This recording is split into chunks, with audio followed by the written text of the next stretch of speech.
Қайырлы күн оқушылар. Бүгін бізде қазақ тіл сабағы.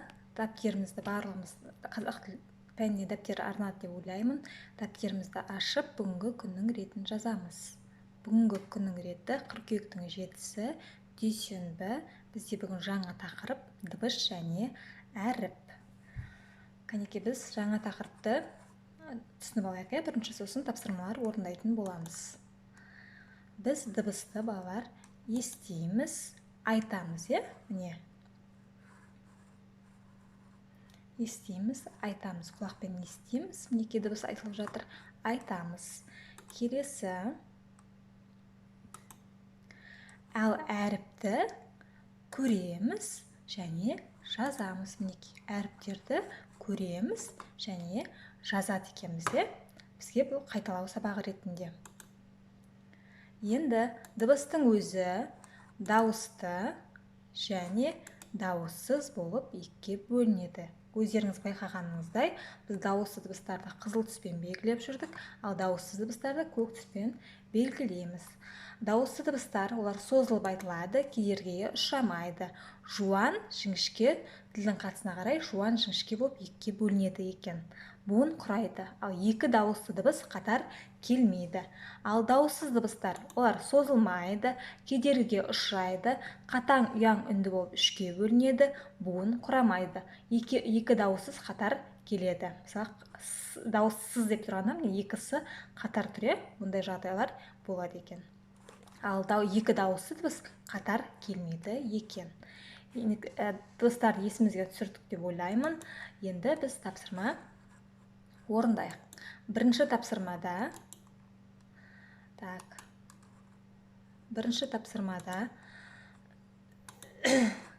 Қазақстан, Нұрсұлтан, Ақтөбе, қазақ сөздеріне дыбыстық талдау жаса дейді.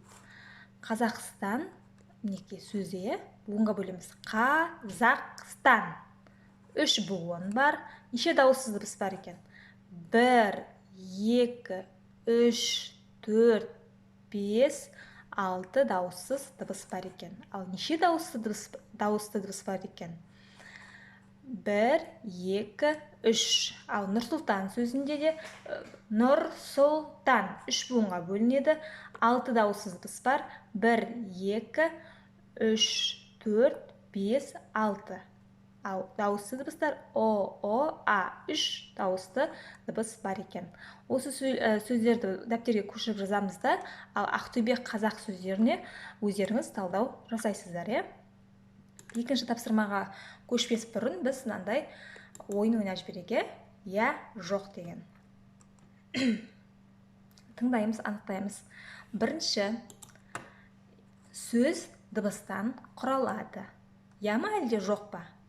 Әрине, өйткені дыбыссыз сөз құралмайды екен.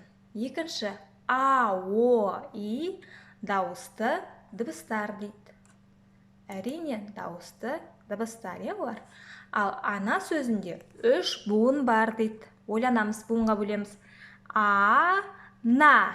Неше буын? 2 буын. Демек, бұл жоқ, бұл қате жауап, Мінеке, X-пен белгіледік. Ал әріпті айтамыз, естиміз. Сабақтың басында айтып кеттік, біз әріпті көзбен көреміз, айтамыз, естиміз, Әрине, Сөйлем бас әріптен бастап жазылады. Нүкте қойылады, келесі сөйлем бас әріппен жазылады.